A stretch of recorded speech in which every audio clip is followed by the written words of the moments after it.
Impeachment. Türkmenistan'ın prezidenti Gurbanuly Berdimuhammedow Türkmenistan halkı tarapyndan impeachment'e, ýagny wezipesini meýleten boşaltmagyny talap edýär.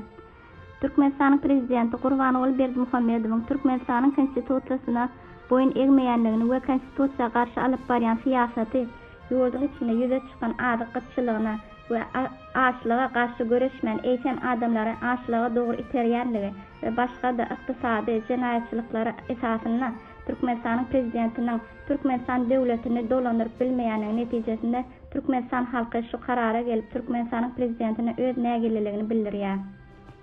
Bu babatda Türkmenistanyň konstitusiýasynyň 57-nji maddasynyň 2-nji bendinden aýyklykda Türkmenistanyň prezidenti konstitusiýany we kanunlary bolan halatynda Türkmenistanyň mejlisi Türkmenistanyň prezidentine anamsızlyk bildiripdiler. Türkmenistanyň prezidentine anam bildirmezlik hakyndaky mesele mejlisiň bellenen sanaky deputatlarynyň adından 3-den 2-sini talap etmegine görä seretmek bolar. Türkmenistanyň prezidentine anam bildirmezlik hakyndaky şöýdügi Türkmenistanyň mejlisiniň bellenen möçberindäki deputatlaryň 4-den 3 bölüginden az bolmadyk sesleriniň köplügi bilen kabul ediler. Türkmenistanyň prezidenti wezipesinden çetleşdirmek hakyndaky mesele ähli halk saýlawyna goýular.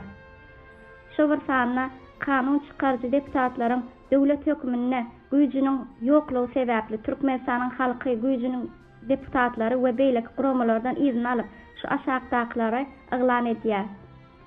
Türkmenistanyň halky bolan biz öz ykbalymyzy kesgetlemek baradaky mizemet hukukymyza esaslanyp watanymyzyň häzirki we geljek ykbaly üçin jogapkärdigimizden ugur alyp ata-babalarymyzyň agzy bir parahat we asuda ýaşamagy ünlän wesiýetlerinden ugur alyp milli gymmatlyklarymyzy we bähitlerimizi gorap saklamagy Türkmenistanyň garaşdyrlygy öz yktyýarlygyny hemişelik bitaraplyk hukuk derejesini puhtalandyrmagy maksat edinip her bir adamyň we raýatyň hukuklaryny hem azatlygyny kepillendirip jemgyýetde raýatlyk asudalygyny we milli agzybirligini üçin etmäge halk häkimiýetiniň hem-de demokratik hukuk we dünýäwi döwletiň esaslaryny berkarar etmäge çalışyp prezident Gurbanuly Berdimuhammedow Türkmenistanyň konstitusiýasyny beýleki kada kanunlaryny gödek bolanyny we Türkmenistanyň konstitusiýasyna ýazylan hukuklarymyza kepil bolup bilmänligi sebäpli Türkmenistanyň prezidenti wezipesinden meýleten gitmegini talap edýär. Impeachment of President of Turkmenistan Gurbanuly Berdimuhammedow by dint of people of Turkmenistan. President of Turkmenistan Gurbanuly Berdimuhammedow has been distrusted for not obeying the Constitution of Turkmenistan in disaffirming it.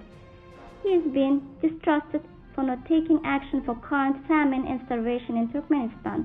Instead, his action lead people to poverty.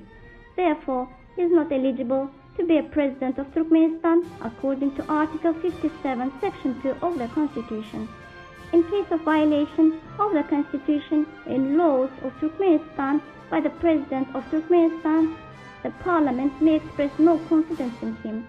The issue of no confidence can be considered at the request of no less than 2/3 of the established members of the Mejlis.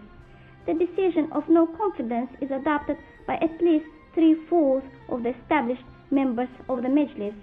The question for removal of President of Turkmenistan from the office is put on national referendum.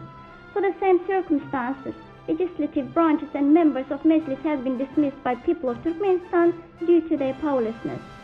We, the people of Turkmenistan, based on our inalienable right to determine our destiny, proceeding from the responsibility for present and future of the motherland, expressing loyalty to the covenant and ancestors to live in unity, peace and harmony, with the aim of protecting the national values and interests, strengthening and independence, sovereignty, the status of permanent neutrality of Turkmenistan, guaranteeing the rights and freedoms of each person and citizen, and seeking to ensure civil peace and national accord in the society to substantiate the foundations of democracy and democratic, legal, secular state.